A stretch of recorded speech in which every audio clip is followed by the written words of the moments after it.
hati-hati sama berita yang kita dapat dan hati-hati kalau kita mau menyebarkan berita.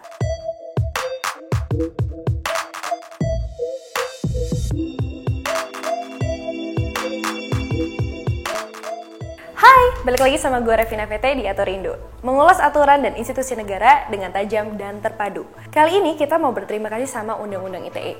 Meskipun kita sebenarnya benci banget sama Undang-Undang ITE, tapi kalau melihat hoax yang bertebaran di Facebook, Instagram, dan Twitter, apalagi adanya selebgram yang mendiffuse detol dan menyebarkannya di TikTok, kayaknya itu harus diambil langkah serius oleh pemerintah.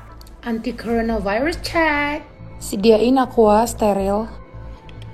Sediain detol, tuang secukupnya. Shake. Sebenarnya hoax itu apa sih? Dan bagaimana aturannya? Ini dia.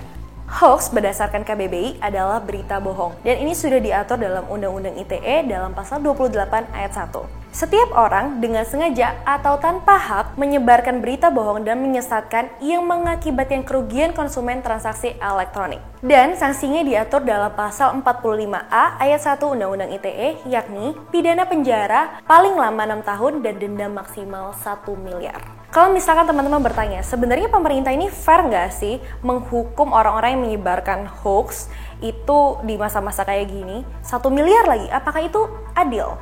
Jawabannya sebenarnya adil, karena di masa seperti ini tidak seharusnya kita membuat orang makin panik. Kita harus cross-check berkali-kali sama berita yang kita dapatkan. Jadi kita nggak boleh yang namanya menyebarkan terus ternyata salah. Minta maaf aja nggak cukup loh teman-teman. Sebenarnya kalau misalkan teman-teman mau, kita itu punya banyak banget search engine yang bisa teman-teman pakai. Nah teman-teman, sebenarnya kita tuh boleh banget skeptis sama pemerintah, tapi jangan juga memperkeruh suasana dengan menyebarkan berita bohong.